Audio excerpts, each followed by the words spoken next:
परत हे सुद्धा तृतीय विभक्तीचंच त्यांनी चक्र दिलंय. या चक्रामध्ये त्यांनी काय दिलंय?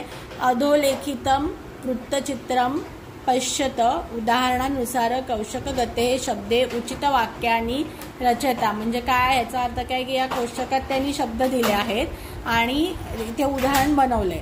मग आता उदाहरणमध्ये बघ, रहीमः मित्र सह क्रीडती हे वाक्य त्यांनी बनवून दिले. मग रहीम मित्रेण सह क्रीडती म्हणजे मित्र शब्द कसं चाललंय, परत बालकेन, बरोबर, जसं मित्रेण सह क्रीडती, रहीमः मित्रेण सह क्रीडती म्हणजे मित्र या शब्दाची तृतीय विभक्ती वापरली आहे. म्हणजे आता आपल्याला पण सगळीकडे तेच करायला लागणार. मग आता द्विचक्रिका म्हणजे बालिकासारखं चालणार. द्विचक्रिका म्हणजे सायकल, ती सायकल, बरोबर.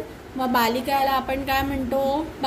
बालिकाचं तृतीयचं तर इथे एक वचन आहे, एकाच सायकलवरून जाणार ना तो एका वेळेला, बरोबर. मग रहीमः द्विचक्रिकया आपणम गच्छती म्हणजे रहीम द्विचक्रीवरून शॉपमध्ये गेला. काय ना, द्विचक्रिकया आपणम गच्छती. ओके. आता इथे बघ, बालिका शब्दाचं जेव्हा तृतीय रूप असताना बालिक या होतं म्हणजे शेवटचा एक काना जाऊन बालिकया म्हणून द्विचक्रिकेचं कसं होणार? द्विचक्रिकया. ओके. आता नेक्स्ट आहे रहीमः कलम पत्रम लिखती. आता कलम ते कलम किंवा ते पेन म्हणजे कसं चालणार? पुष्पेन सारखं, बरोबर. मग रहीमः कलमेन पत्रम लिखती म्हणजे काय? पेनाने पत्र लिहितो. रहीमः कलमेन पत्रम लिखती. हस्तेन, आता आपल्याला वाटत असेल ना साईच्या पुष्पेण मध्ये न लागतं, येणं लागतं, पण कंदुकेन ते खेळणं तरी पण एन लागतं. मग एन कधी लागायचं आणि न कधी लावायचं आणि न कधी? तर मला असं वाटतं जेव्हा एनला जोडाक्षर असेल तर त्याला न लागतो. ओके, कळलं? असं माझं ऑब्झर्वेशन आहे इन जनरल. फाईन. मग आता रहीमः हस्त कंदुकम क्षिपती. मग आता हस्तचं तो हात, हस्तेण हे तो हात आहे, सॉरी, म्हणजे हे पुष्पेण सारखं नाही, बालकांसारखं चालणार. बालकेन तसे हस्तेण. ओके. मग रहीमः हस्तेण कंदुकम क्षिपती. बाकी सगळं वाक्य तसं लिहायचं. फक्त आपल्याला या ज्या सर्कलमध्ये जे आहे त्याचं तृतीयेची विभक्ती लावायची आहे.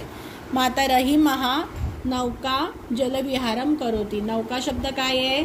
नौका, ती बोट, बरोबर, म्हणजे बालिकासारखं चालणार. मग रहीमः काय आहे? बालिकया. मग नौकया जलविहारम करोती काय येणार? रहीमः नौकया जलविहारम करोती. नौकया जल विहारम करोती. इथे चषक आहे, तो चषक बालक सारखं चालणार. रहीमः चषकेन जलम पिबती. काय येणार? जल. चषकेन म्हणजे चषकाने पाणी पितो. रहीमः चषकेन जलम पिबती. ओके. मग आता येणार तुलिका परत कसं चालणार? बालिकासारखं. मग रहीमः तुलिकया चित्रम रचयती. काय येणार? रहीमः तुलिकया चित्रम रचयती, सॉरी, एक वचन आहे इथे. आता रहीमः वायुयान यह आगच्छत. म्हणजे आता वायुयान ते विमान. मग पुष्पेण सारखं वायुयानेन.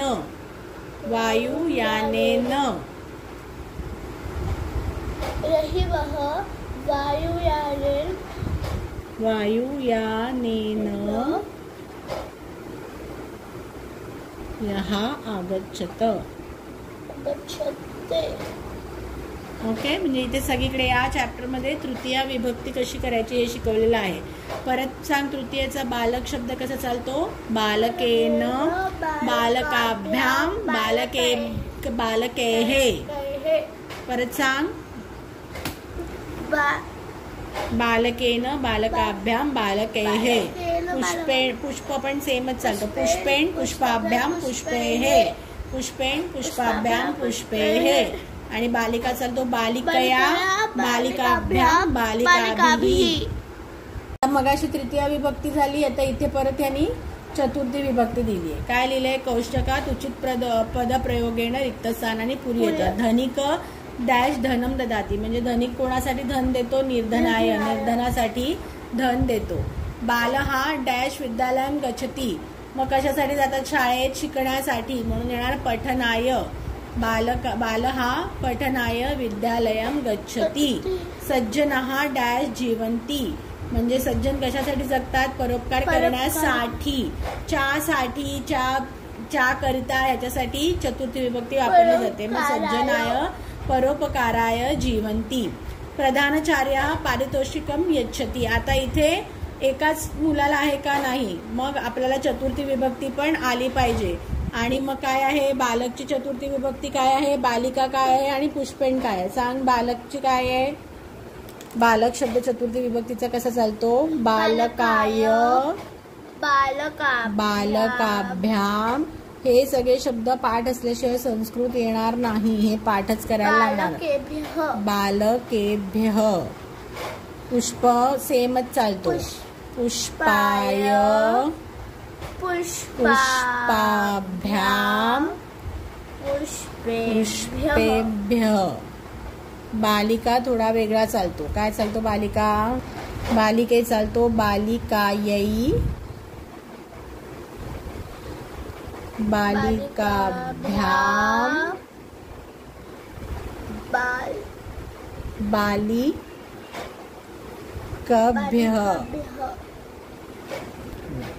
सॉरी, ते बालिकाभ्यः, बालिका शब्द आहे ना. ओके, मग आता इथे काय विचारलं त्यांनी? प्रधानाचार्य छात्र, ते छात्र, म्हणजे कशासारखं चालणार? पुष्पसारखं. मग एकच छात्र आहे का? भरपूर छात्र आहेत. मग पुष्पेभ्यः, मग काय येणार इथे? छात्रेभ्यः. मग प्रधानाचार्यांनी मुलांना पारितोषिक दिली. ओके.